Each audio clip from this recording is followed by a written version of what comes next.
So ಇಡಿ ಅಧಿಕಾರಿಗಳ ವಿರುದ್ಧ ಇವತ್ತು ಕಾಂಗ್ರೆಸ್ ಬೀದಿಗಿಳಿದು ಹೋರಾಟವನ್ನು ಮಾಡೋದಕ್ಕೆ ಸಜ್ಜಾಗಿದೆ.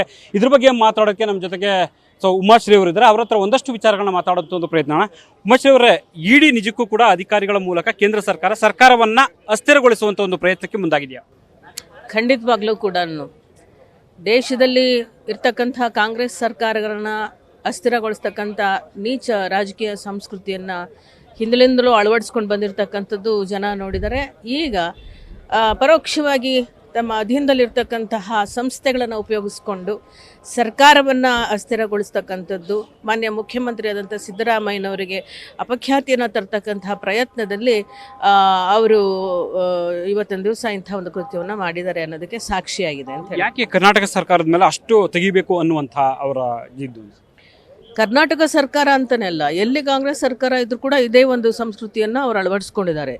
ಇಡೀ ದೇಶದಲ್ಲಿ ತಮ್ಮದೇ ಆದಂತಹ ಒಂದು ಅಧಿಕಾರ ಸ್ಥಾಪನೆ ಆಗಬೇಕು ಅಂತ ರಾಜಕೀಯದ ಅಧಿಕಾರದ ಹಪಹಪಿ ಇದೆಯಲ್ಲ, ಸೊ ಆ ಹಪಹಪಿ ಇವತ್ತೊಂದು ದಿವಸ ಇವರಿಗೆ ಕಾಂಗ್ರೆಸ್ಸನ್ನು ಸಂಪೂರ್ಣವಾಗಿ ನಾಶ ಮಾಡಬೇಕು ಅಂತಕ್ಕಂಥದ್ದಕ್ಕೆ ಬೆನ್ನು ಹತ್ತು ಹೋಗಿದ್ದಾರೆ. ಈಗಾಗಲೇ ಇಡಿ ಅಧಿಕಾರಿಗಳ ವಿರುದ್ಧ ಅಧಿಕಾರಿಯೊಬ್ಬರು ದೂರನ್ನು ಕೂಡ ಕೊಟ್ಟಿದ್ದಾರೆ. ಇದು ಬಹಳ ಖಂಡನೀಯವಾದಂತಹ ವಿಷಯ.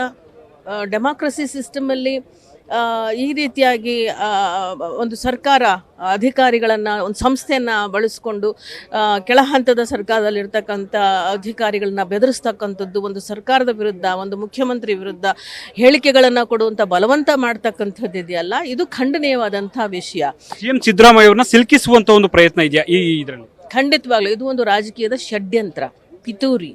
ಈ ಒಂದು ತಂತ್ರಗಾರಿಕೆಯ ಮೂಲಕ ಅವರು ಸರ್ಕಾರವನ್ನು ಉರುಳಿಸ್ಬೋದು, ಸಿದ್ದರಾಮಯ್ಯರನ್ನ ಹೆದರಿಸ್ಬೋದು ಅಂತ ಹೇಳಿ ಪ್ರಯತ್ನ ಪಡ್ತಾ ಇದ್ದಾರೆ. ಅದು ಸಾಧ್ಯ ಆಗೋದಿಲ್ಲ. ರಾಜ್ಯದ ಜನತೆ ನೋಡ್ತಾ ಇದ್ದಾರೆ, ದೇಶದ ಜನತೆ ನೋಡ್ತಾ ಇದ್ದಾರೆ. ಸೊ ಹಾಗಾಗಿ ಇದನ್ನು ಸಮರ್ಥವಾಗಿ ನಮ್ಮ ಸರ್ಕಾರ ಮತ್ತು ಮುಖ್ಯಮಂತ್ರಿಗಳು ಎದುರಿಸಿ ನಿಲ್ತೇವೆ ಅಂತಕ್ಕಂಥ ಒಂದು ಅಭಿಪ್ರಾಯವನ್ನು ನಾವು ವ್ಯಕ್ತಪಡಿಸ್ತೇವೆ. ಸದನದಲ್ಲಿ ಏನಾದರೂ ಈ ವಿಚಾರ ಪ್ರಸ್ತಾಪ ಮಾಡ್ತೀರಾ? ನೋಡೋಣ, ಇವತ್ತು ಯಾವ ತೀರ್ಮಾನ ಆಗಿದೆ ಅದರ ಪ್ರಕಾರವಾಗಿ ನಾವು ಮುಂದಾಗ್ತೇವೆ. ಸೊ ಇದಿಷ್ಟು ಕೂಡ ಉಮಾಶ್ರೀ ಅವರ ಸ್ಪಷ್ಟವಾದ ಮಾತುಗಳು. ಕ್ಯಾಮ್ರಾ ಪರ್ಸನ್ ಮಂಜುನಾಥ್ ಜೊತೆ Harish Kakol, news first, Bengaluru. News first ನಿರ್ಭೀತಿಯಿಂದ ನಿಮ್ಮ ಪರವಾಗಿ.